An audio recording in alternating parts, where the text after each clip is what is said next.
are 2.0, but we've changed that. So that was just like our placeholder kind of thing, choke the space first, right? We're going to talk about something else today.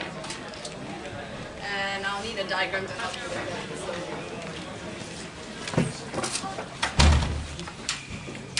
Oh. Thank you. Yeah.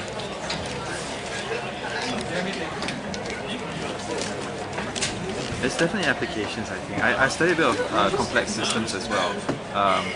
But yeah, I think bottom line is to figure out if all this effort, the cost benefit versus say spamming, which one would get the most results.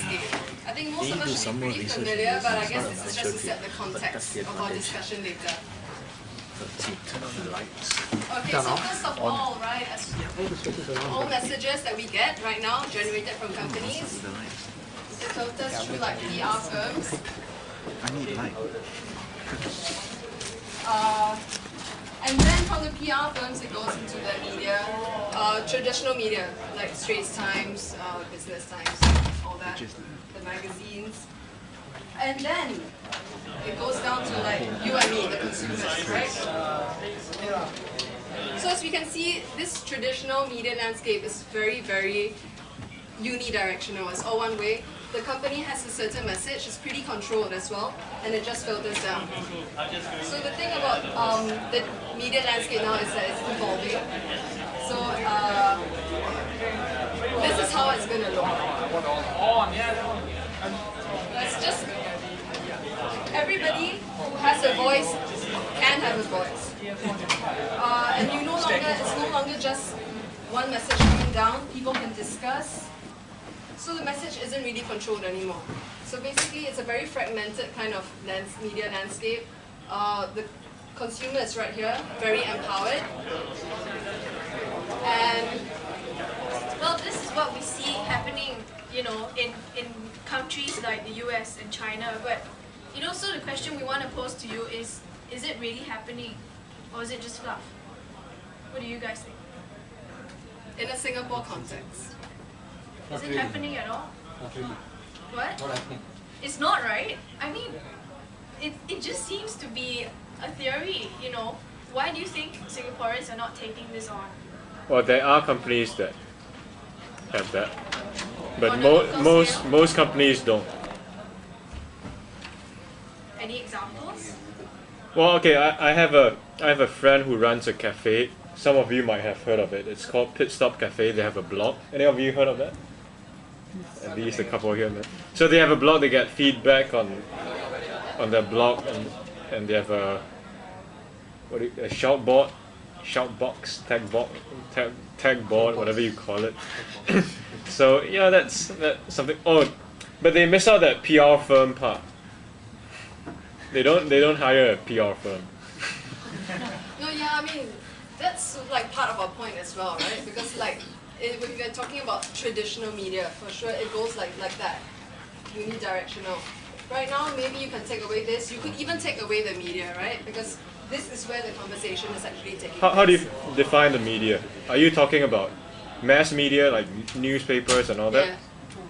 I guess it would be traditional media. Okay. So that's why actually our question today, right, that we hope to discuss, is this kind of thing really happening in a local context? Because in the US, I think nobody can really argue. It is happening. Like even politics is being affected by what the bloggers are saying. Like Dan Rather, the newscaster, he had to quit because of what a blogger was saying. So that's happening there, but is it happening here? So. No, I mean, the fact that there are people like Mr. Brown, can have that kind of impact on people. I don't know if it's big enough here. I think you're big enough to get somebody fired, maybe not. But I'd say yes. The question is, can it happen here in Singapore? Can that kind of thing happen here in Singapore? So, I mean, that's assuming it's not happening in Singapore. Given I don't get what you're close in the question. given it's always been unidirectional and very strongly at that, can it happen in Singapore? It's a very Government would allow or Right, so what do you think? I don't think so. because I know them. I have a point for myself. Basically, I landed in Singapore as a in general, and I was actually encouraged by E27. Without taking specifics, I would like to explain to you. Basically, when we saw the first page, headline support wanted YouTube or the next YouTube or Skype. I gave a feedback immediately to the very high official about this, and I said we have to break out of the shell if this has to happen here. Unfortunately, the response is not. So you can imagine now how it can. Right. So basically you're saying it's still pretty bureaucratic here. It's not very bureaucratic. Basically, there are certain things which are really right for the country, and there are certain things which we aspire for things to be that way, which I think needs some time before it can be realized. Okay. But in a way, as Chandra was saying just now, it's kind of happening now. He was mentioning people like Mr. Brown. They are kind of influential. No, they are influential actually. Do you really think so? Actually, I would like to put it this way. It should be people driven. Sorry? It should be people driven. Basically, ranking again? Bottom pyramid. Here it should start. No, right, yeah. Probably when we see more and more of activities from here, it starts going up. So maybe you guys can bounce off a few ideas. Like, who do you think the influencers are right now? Just our friends, just our immediate circle. I think if you see it from an everyday context, there's not much to really spur conversations that are of serious applications. But rather, if we were to look at specific campaigns or events, for example, the 2006 elections, that's where you saw overnight bloggers becoming so-called celebrities or popular people. And like, for example, when it comes to challenging the notion of whether, if we have bloggers of that caliber already delivering to us not only what happened in the rally, okay, but also the photographs that were, some of you have seen before, are pretty phenomenal compared to what the Straits Times had published. That in itself already shows that there is a form of disparity between what the bloggers produce and what the media produce. There is a relationship, of course, but what I'm trying to say here is that if you're asking the question of whether or not blogs have an effect in our real world, that is, whether it can change situations, whether it can even affect what journalists write about, I'd say yes. I mean, just to answer the question, yes. But are you trying to ask for anything beyond that? No, actually, we're still talking about it in a rather general sense. So, for example, how do we receive information now? Even though everybody's talking about peer media, everyone's talking about like friends being the influencers. But if you wanted to know about something, what's your first source? Like for me, it's the Straits Times, right? I still read the news. Oh my God. I don't. I don't. Just to give you a parallel, there was a researcher who did a very casual research. Of course, we could further look into it. What this person did was, for 1 week, the researcher would just read RSS feeds, blogs and all that. Another researcher would read news media. At the end of the week, they would compare who knows more. End of the day, they found out that the person with RSS who read blogs and RSS feed not only knew more, but had insight, opinions, and so on that the news media doesn't provide. The news media is encumbered by the fact that they have to provide news from official sources and so on, so you don't get the depth that the traditional news sources can't provide. No, yeah, actually, I totally agree with that. Which is why I say like the more places with the more developed peer media, Right. like the US. That's happening, right? People are actually dependent on like all these other sources of information. So like, but in Singapore, are we? So that brings us back to the original question. I think you're presenting an apples and oranges case, but let me come back to it to answer your first question. I think it is happening in Singapore that the values of PR is changing. So press releases don't count anymore, and I suppose most of you in the profession don't use press releases anymore, and you go for different types of engagement. I think individuals do feedback to companies, but companies here are not very comfortable in responding to an individual. So just to give a case in point, since you want concrete examples, UOB Business Banking doesn't even today support IE7 and hasn't for months, although IE7 has been out. And many of us who use the service have complained vocally have written to the Straits Times forum, and have written into blogs. Now, I myself have done all three. I have complained to UOB, I have written to the forum, and I have posted in blogs. The blogs work, the forum doesn't work, and contacting UOB themselves, they did listen to me, and they escalated it to somebody who made a change to the website, so at least it says that we're not compatible with IE7. I also highlighted it to Microsoft. So Microsoft says we're aware of the issue and we're discussing with them and trying to resolve it. Maybe I'm just a little bit more outspoken. But I think it's a wrong example that my colleague here is making to compare the media to a technology like RSS. Because RSS is a way of consuming content. You could be consuming from Straits Times. You could be consuming from any other information source. So what's different is when you compare, say, a Google search or something where you go out and have to pull out the information from subscribing to your favorite sources or channels through RSS. An individual like myself who occasionally go in on Saturday morning and review RSS feeds is actually staying current on those things which they're interested in.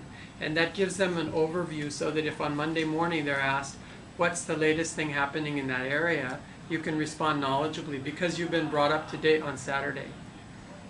And the person who doesn't have that perspective has to go in on Monday afternoon and start getting a Google search in order to answer the question. So it's a difference in the way you consume the information. It's not a difference that you can compare the traditional media to RSS. You guys are talking about a social phenomenon and asking if it's happening in Singapore, and I think for most of us the answer is yes, it's happening. I think the problem doesn't lie with the end users who receive it at the end, but lies with the companies at the top. A lot of them get the feedback, including our government, but they don't respond, they don't react to it. Yeah, so actually this model has, that feedback to the company has always been happening even before the internet existed. Just that it was through other means like letters and telephone calls. Probably there's no continuity. That's what I highlighted when I said I responded, and there was nothing as such as a stand. So there is no RS at least. Right. I think actually, I don't, like, you're right. Like this arrow existed all the time. Like he wrote a letter to UOB, right? But what's the impact? Like right now, is everybody discussing that UOB has lousy IT, or, you know? So that's actually what peer media does, right? It's about the impact of what somebody says about their opinion, like the influencer's impact. But so, if Text100 had UOB as a client, wouldn't you advise them to pay attention to this kind of feedback and respond quickly, not months later? no, yes, for sure. Yeah? But So companies which ignore customers do it so at their peril. And UOB can do it because there's a kind of lock-in for a business banking customer, but others where there's not a lock-in, like our friend who has a coffee shop. There's no lock-in on a coffee shop. I can go to Starbucks, and I would if the guy treated me badly.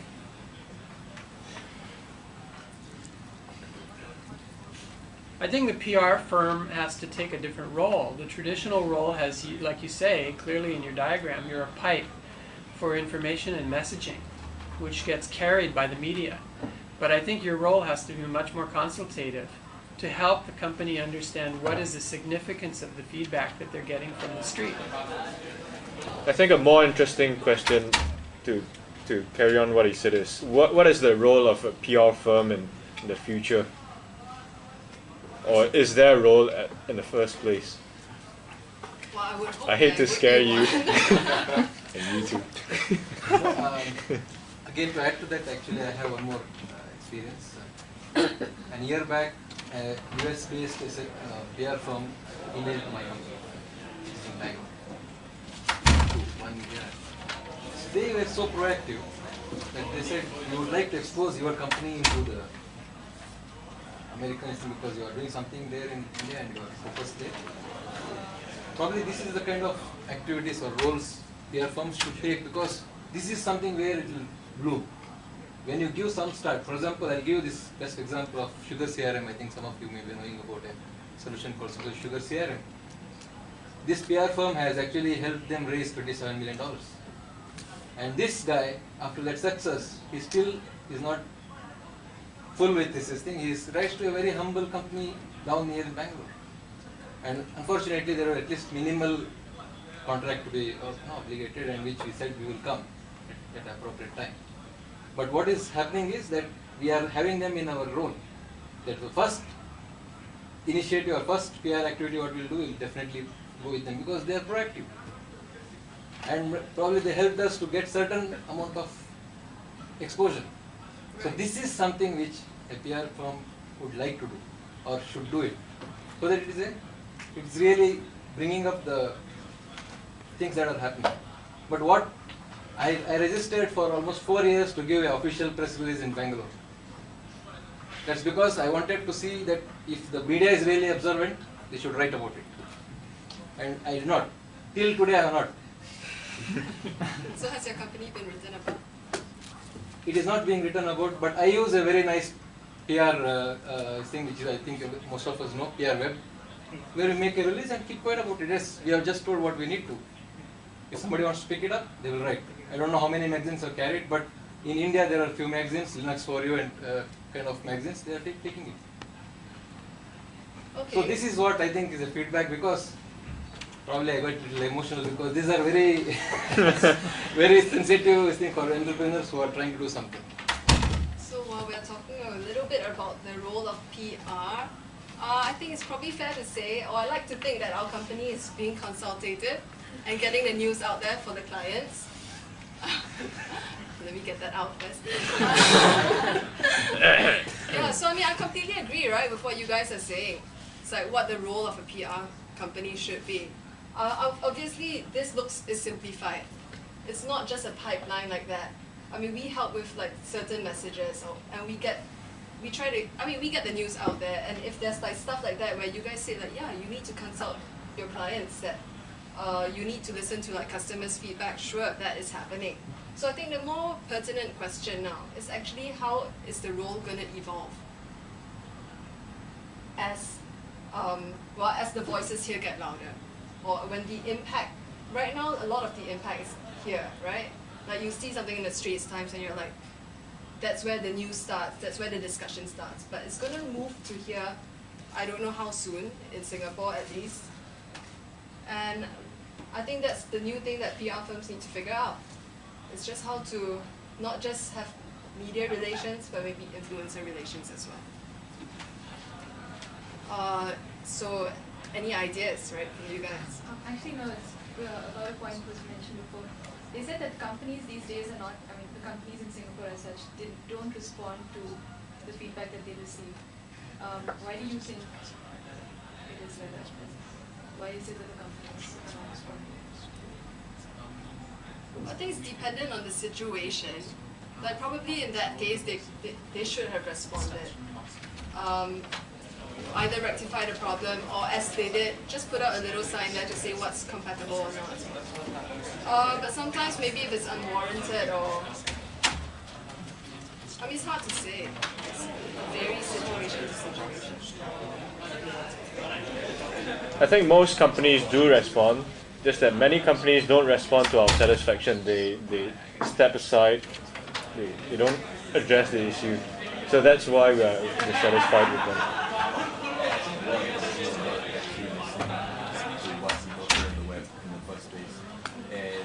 To them, they are in this shell that it's only the traditional media that matters. And I recently met Richard Edelman, which is the CEO of the Edelman PR agency. He came down to Singapore, and we were having an informal discussion on exactly this topic itself. You know, the importance of bloggers with relation to PR, and he's realizing that bloggers are very important in this whole PR thing, because a lot of PR companies are still focusing only on traditional media, and because of that, they're missing everything that's going on online. And the thing is that they are not willing to accept the fact that they have no control in the blogosphere. People can practically say anything they want, be it good or bad. And a lot of times it's not good, it's probably bad. You only get people to talk about yourself if you're really good or you're really bad. And because of that, they just try to ignore it and hope that not a lot of people notice it and they slip under the radar, but that's not the case. So what I would want to ask you is that, do you think people can actually, is there any way where the blogosphere can kind of be controlled? Let's say you're a new generation PR company and you're focusing only on web PR. How do you think you could get your message out there? Because bloggers can't really be bought. You can't tell them, okay, this is what I want you to write about. People will see through it immediately. If you talk only good stuff about the company, it's very easy to see that it's like paid for or whatever. So, I mean, what's your take on that? How do you see that direction going? Well, I guess change is always good, right? So I think that PR agencies or companies should not be afraid to put themselves out there. I mean, this whole communications model is changing, and we should try to, we should embrace it and understand and figure out what is going on and push through an honest message to the consumers instead of trying to control the message. That's not what PR is about. It's about understanding and putting across your corporate message, right? Without hiding. I mean, corporations don't want to hide. I guess a lot of the corporations here, they're not very open to it because they always want to control the message. They always have to, if a crisis happens, they go all out, they jump out of their seats, right? But we as PR consultants, we're telling them to not do so, to embrace it. This is the kind of counsel we are providing at the moment. So as to how quickly corporations are going to adopt or take our counsel into, and put it into action, we have no idea. But as of now, yes, I think it's moving towards there.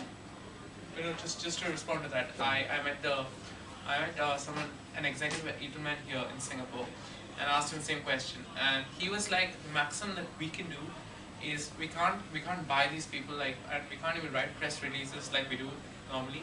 But what we can do is we can participate. So, and how you participate is, I guess, like if you're a company, then the PR firm helps the company give the product to the blogger and write an opinion about it.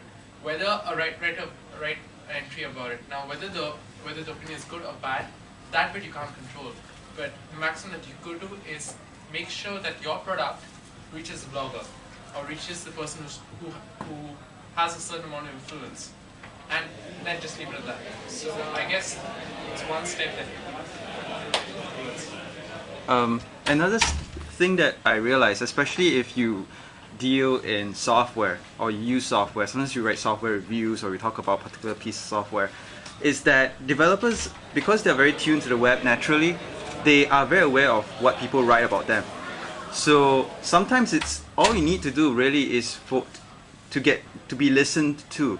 And it's really nice when I use a product, I say something nice about it, developer comes in, leaves a comment, says, hey, I got that. Here's a free demo, or or something like, just say thanks.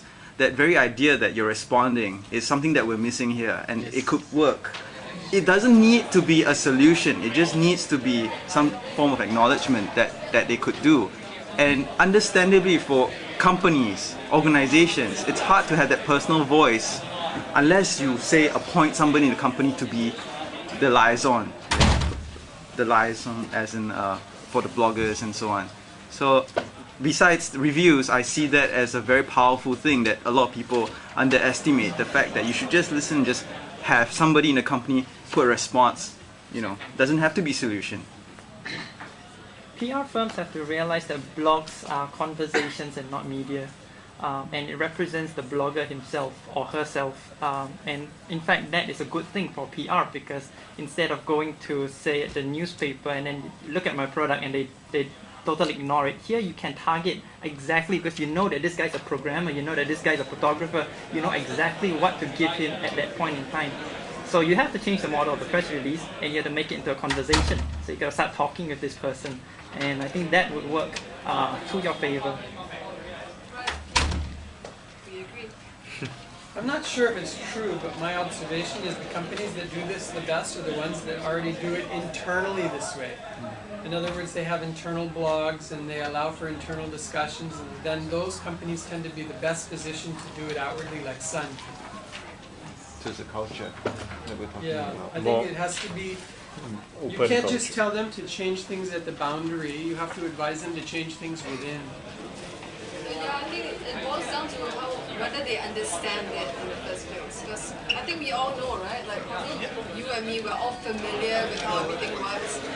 But companies, they're not using it yet, and it's still a new game, basically. No, but I think maybe you don't quite get my point. The PR agency has been traditionally positioned outside the company as a voice for the company to the rest of the world. Now, no company can do this very well in the modern environment without changing within. So the PR company has to change its posture and advise that good communications begin internally.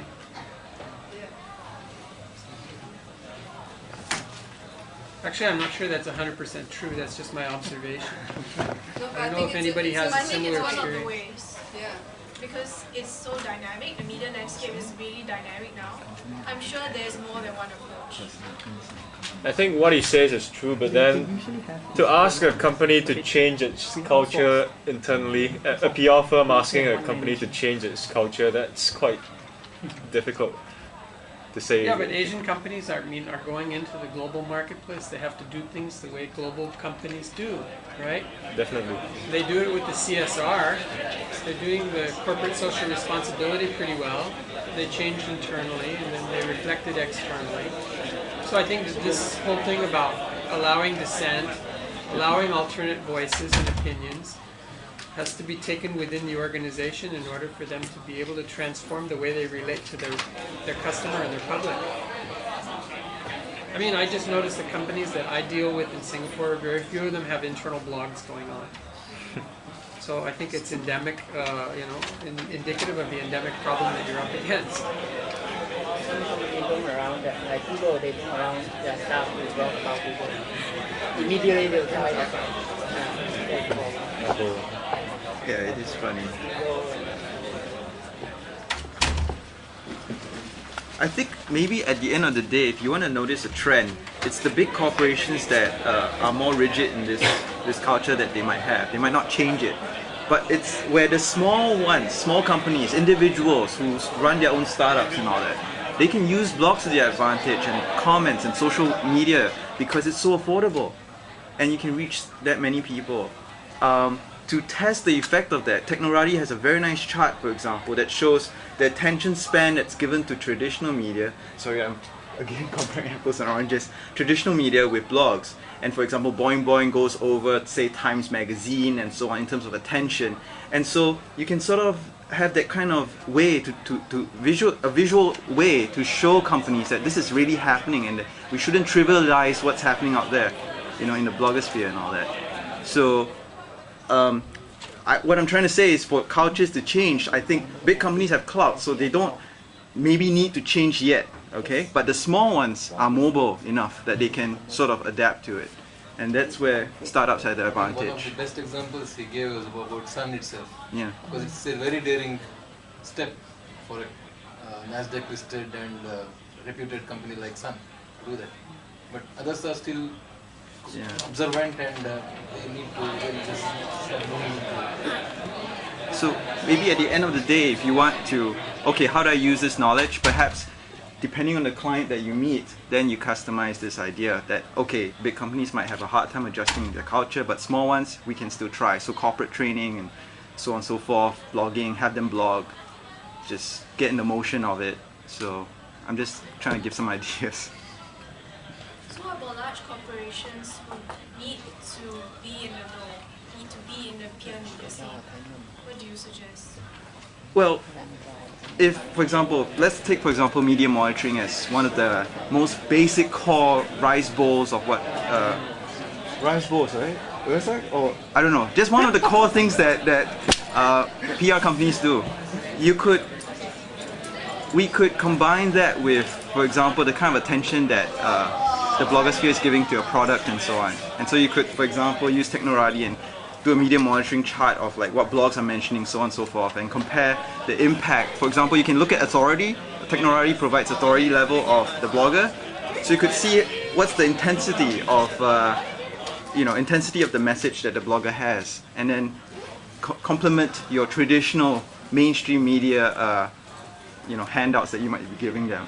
So I'm just giving you some concrete examples. For example, in terms of how do you use social media and how can you make it easy for these people to sort of understand what's going on there. I think the first thing we have to make them understand is that the attention is really, there's a lot of attention happening in the blogosphere, and that they can't just put their heads in the sand and all that. So yeah, so I guess just more information for them. I had an interesting experience again last year. We conducted a bloggers contest to give feedback on our product, and it was in India. To give feedback on our product, and the best blog will be given some 10,000 rupees or something. We tried to reach as many people in India as possible, to institutions, academies, and wherever they can, and whatever they want to write, they could write. Unfortunately, after all our efforts, we couldn't get one feedback on as a blog on the product, despite having a contest. That means people are still not very used to giving concrete feedback or concrete criticism. Something which is very firm as a criticism, probably. But yes, to some extent, loose talk happens everywhere in the blog. When it comes to constructive or some specific thing, it was a very surprising thing for us. I thought it is a fair failure from our side. That we couldn't even get one blogger writing about the software as a feedback despite the effort. Okay. Sorry, I think I would like to welcome any views on this as to I what think could we're out be the of wrong time. output. it's kind of overrun, so we're trying to get as many sessions going here. You guys can actually share your contact details so if you have any questions. You want to continue this? Okay. Thank you very much.